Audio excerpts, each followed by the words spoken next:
Hello and welcome to the 12 Days of Sunshine.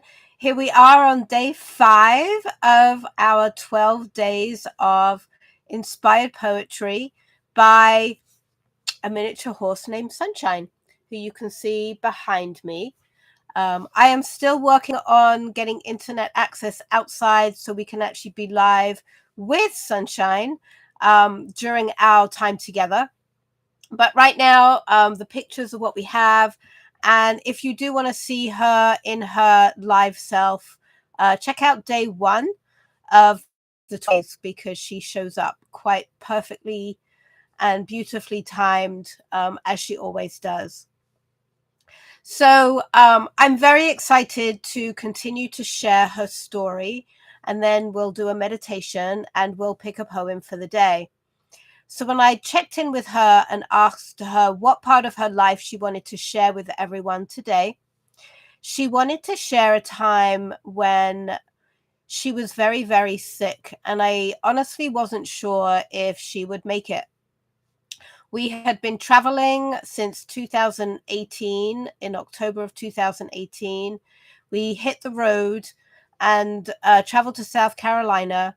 And then we ended up traveling around the country, 10,000 miles, 2 horses, 1 dog, a camper for half the trip, and a U-Haul trailer for the other half. And we landed in Gilroy, California. And I could hang out with them all day long. And there was a beautiful view of the mountains. I did a lot of my remote work from there. What I didn't know is that in California in springtime, which is just before we arrived, the sugars in the grass is very, very high. And the sugar in the grass is high because they have a very short growing season. And so the grass has to get it in while it can before it gets too hot and everything turns brown.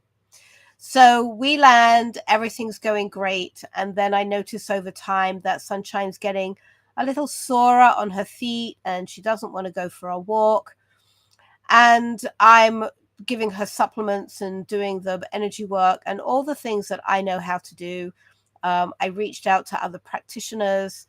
I reached out to various other people that I've reached out to before. Sometimes, even though this is what we do for a living, when it's our own, it's really important to know that we do have to reach out to our own community sometimes and get help. So as time went on, she spent more and more time on the ground. She was unable to stand.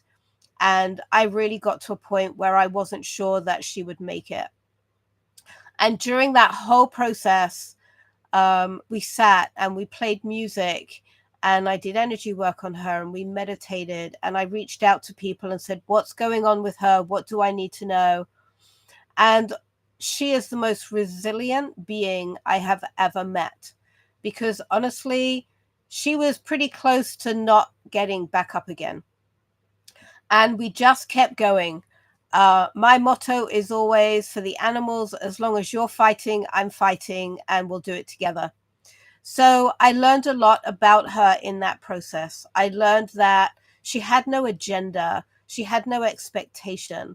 She had no desire to be ridden by children. She had no desire to be driving, to pull a cart behind her.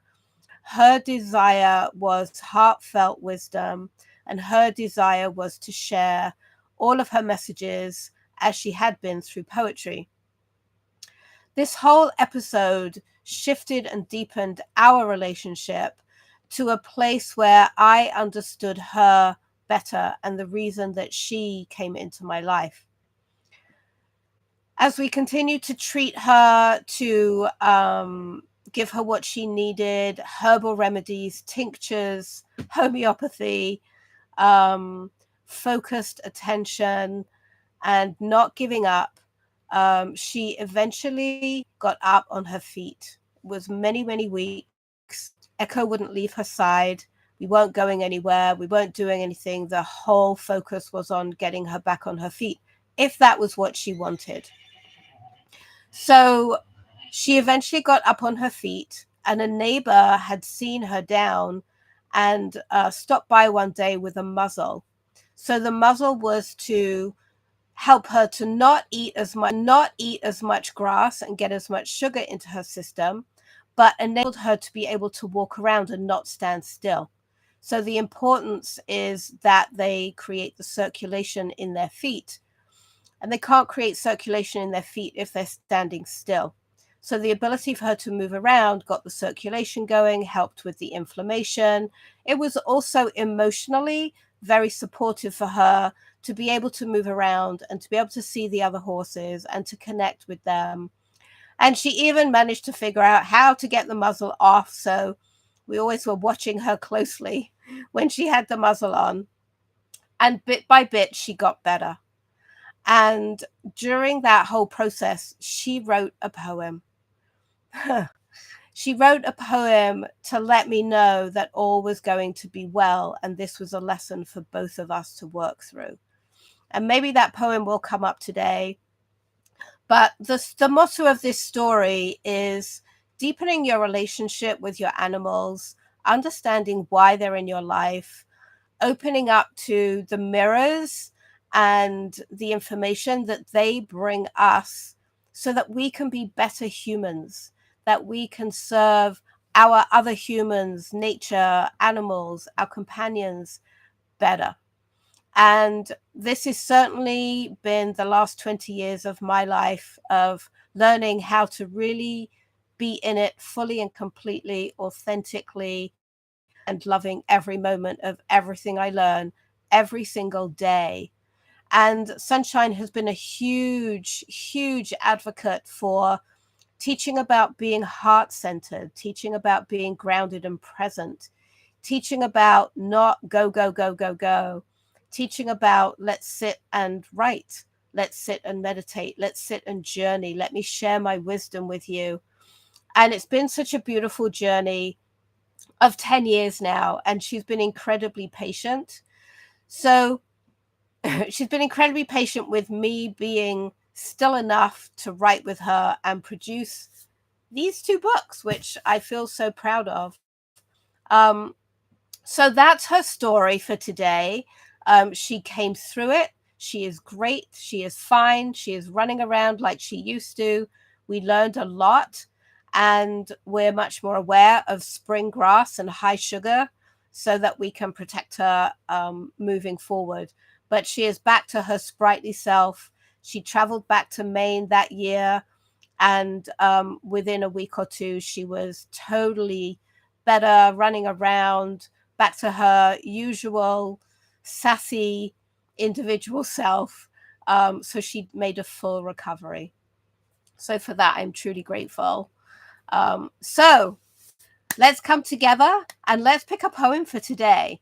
So wherever you are, if you're watching live or if you're watching the replay, take a moment now to be still.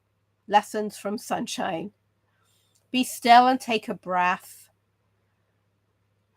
and ground into the earth, ground into yourself, ground into the moment. Ground into setting intention for the poem that will come through today from one of the two books. To open up to that energy. What intention do you want to set? And every time I'm doing these now daily, I'm finding that I'm feeling the energy of people that may not be here live, but are connected somehow to this gathering. And so inviting them to set their intention too as we pick our poem. So when they read it later or listen to it later, it will resonate for them too. It's a beautiful thing when you get out of the way and let go and allow the universal energies to flow and align. So I'm going to grab the books. Oops. Hold them up. And setting intention, setting intention, setting intention. Feels like both of them. Setting intention. Okay, we're going to go with Savor the Taste today. So I'm going to flick through the book as if it was an oracle deck. And here we go.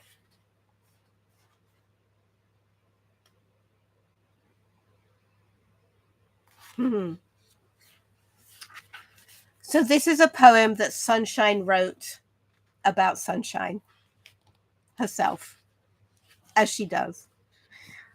So sit back, lay back, close your eyes if you want, look at the view outside your window, be comfortable, and open your heart to hear and feel Sunshine's poem today. Sunshine. My names have been many. I am here on a mission to share love with everyone. My body is miniature, a horse I be. I enjoy being brushed and adorned, that's me. My favorite treats are cookies and carrots. The enjoyment of grass goes beyond blissful enjoyment. My love for children is apparent, as you see. My gentle interaction and their connection with me, they share the open-heartedness I know so well, and their being in the present makes our time so swell. They giggle and smile and bring to all how beings can harmonize through their soul. My life is so balanced, perfect and pure, living life in the pasture and at night in a double stall. Plenty of food, hay and grass, and I can even list as I choose specific plants. My poetry is a gift I bring in this time and share messages from my heart to keep us all aligned. My passion is to share the emotions from within and hope you can feel them and open your heart too. I embrace who I am each moment of the day, showing up with the purity and willingness to say what comes from within to share with you. Perhaps this is an opportunity that you may choose too. So I don't know if you can see this picture, but this is Sunshine interconnecting with a friend and her son a summer a couple of years ago. She loves children, loves children. And we want to set up a program for her to really share her poetry with the kids. So that's our poem for today. Thank you so much for listening. And thank you for being here and taking the time to hear the poetry. And I hope it helps you in some way, inspires you, validates for you, confirms something for you. And remember to comment and tag a friend here on YouTube, on Instagram, and on Facebook. We're going to do a drawing at the end of our 12 days for one of the books, and whoever wins gets to choose which one they would like. So to be entered into that drawing, we're inviting you to comment and tag a friend on each of the 12 days that we're doing this broadcast. And we will pick a winner and we will stream live on Sunday the 18th to let you know who the winner was. So again, thank you so much for being here. Have a wonderful rest of your day, evening, morning. We will see you again tomorrow at noon for another live 12 Days of Sunshine. Take care. Bye-bye.